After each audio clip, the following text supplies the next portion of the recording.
नमस्कार दोस्तों, स्वागत है आपका हमारा चैनल में। आज सुप्रीम कोर्ट के जजमेंट के ऊपर बात होगी और यह आरक्षण 5% जो है वो मिलेगा या नहीं मिलेगा, इसके ऊपर चर्चा होगी। बहुत लोगों का कहना है कि नहीं मिलेगा और ईडब्ल्यूएस कैंडिडेट को, जो मेल कैंडिडेट है, उनको 5% आरक्षण में मौका मिलेगा या नहीं मिलेगा, इसके ऊपर भी चर्चा होगी।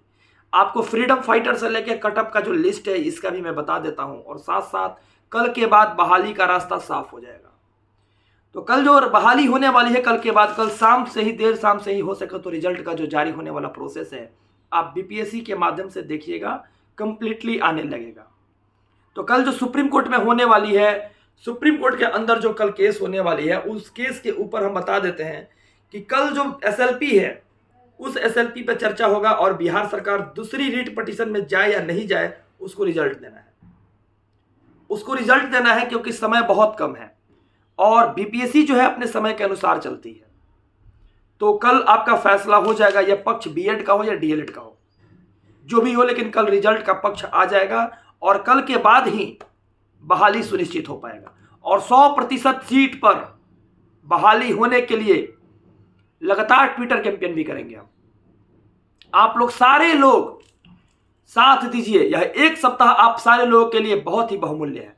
फेसबुक पेज से जुड़िए और ट्विटर पेज से जुड़िए, ज्यादा से ज्यादा लोग जुड़िए, क्योंकि आप लोग भाग लीजिए और ट्विटर कैंपेन में भी आप लोग साथ दीजिए कि नीतीश जी इस बार 100% सीट पर बहाली कीजिए।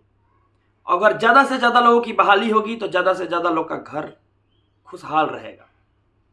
और जितने सारे भाई, जितने सारे बहन और जितने सारे मित्र लोग देख रहे हैं, उन सारे लोगों को कहेंगे कि कभी भी हताश नहीं होना है।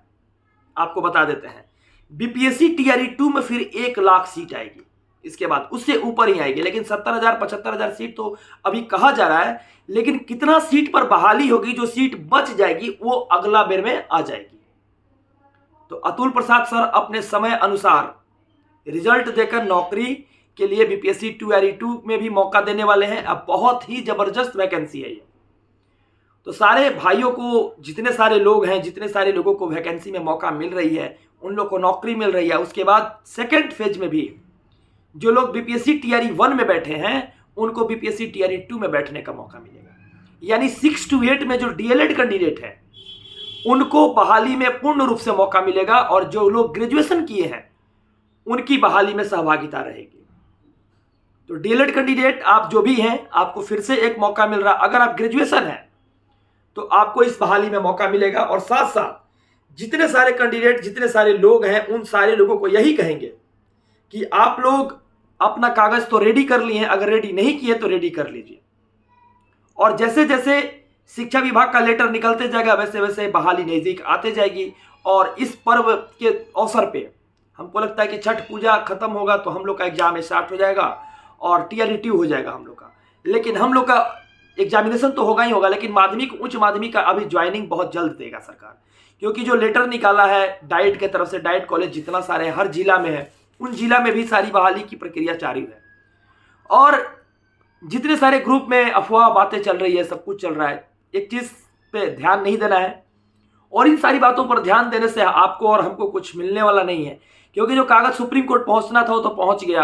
अब केस किसके पक्ष में होगा, सुप्रीम कोर्ट किसके पक्ष में देगी, पता नहीं है वो किसके पक्ष में देगी। लेकिन जिसके पक्ष में दे, बहाली सुनिश्चित करे, तेजी में करे। और बहाली तेजी में करने के साथ साथ जो लोग रोड पर हैं उनको बोर्ड पर भेजें। तो आप सारे लोगों को एक समस्या का समाधान हो गया।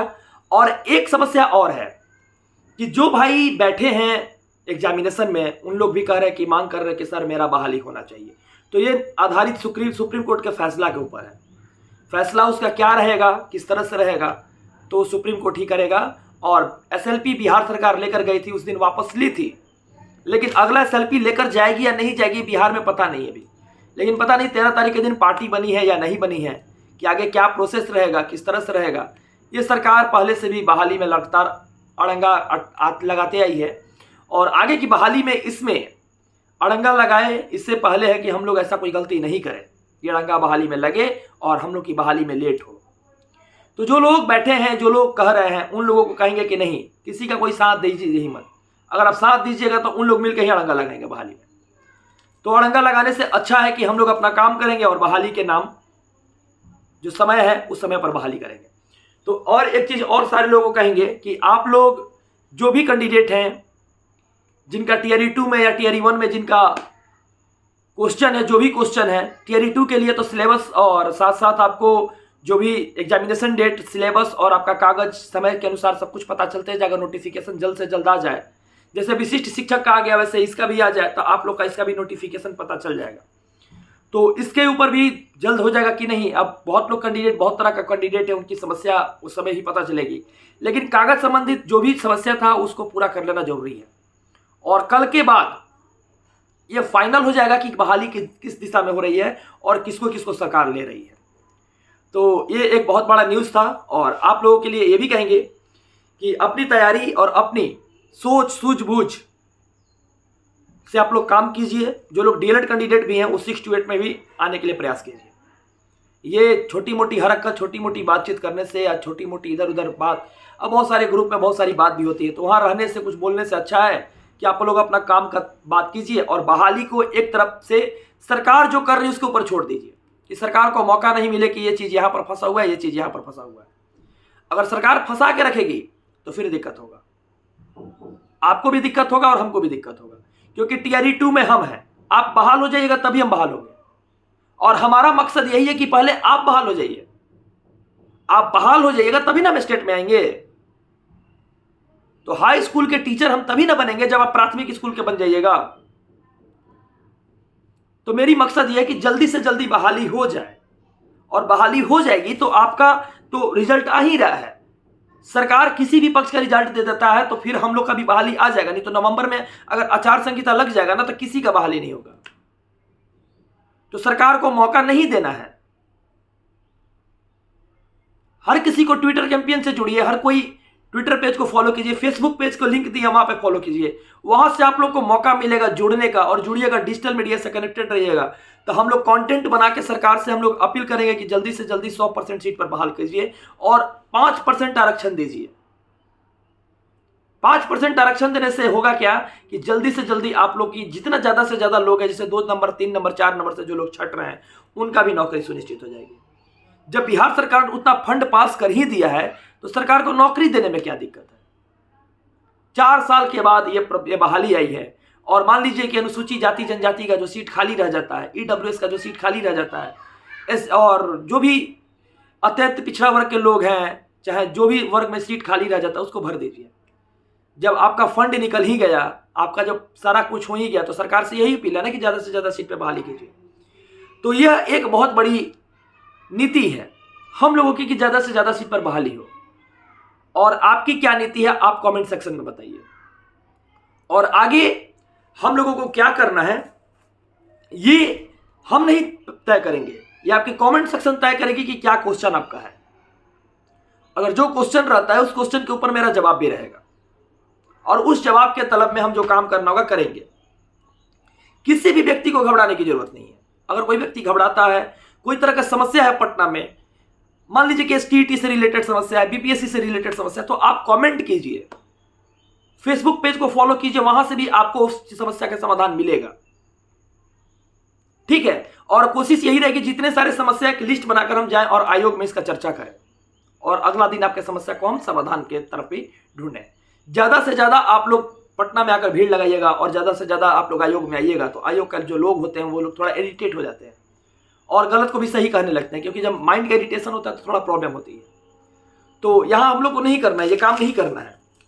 और एक काम और है कि 38 जिला में आप लोग ये चीज का ध्यान रखना है कि कब से तैयारी हो रही है पीआरटी वाला भी और माध्यमिक और उच्च माध्यमिक वाला भी। आप लोग लेटर को ध्यान रख रहे, किसी का डेट मिस नहीं होना चाहिए, और कागज पूर्ण रूप से तैयार रखिए।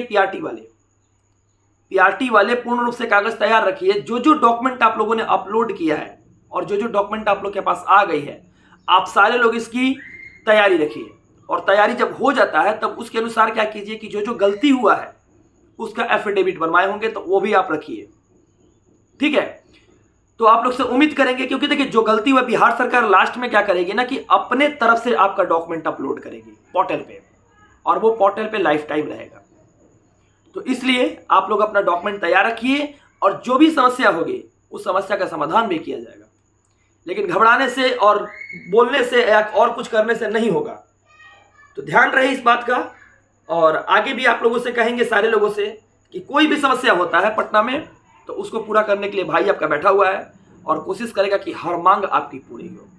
क्योंकि रोजगार करिएगा आप लोग तो हम अपने घर से पैसा तो लेंगे नहीं, पैसा तो देगी सरकार। समस्या आपकी रहेगी, समाधान हमारा रहेगा। धन्यवाद। जो लोग चैनल पे नए हैं वो लोग चैनल को सब्सक्राइब जरूर करें। जय हिंद।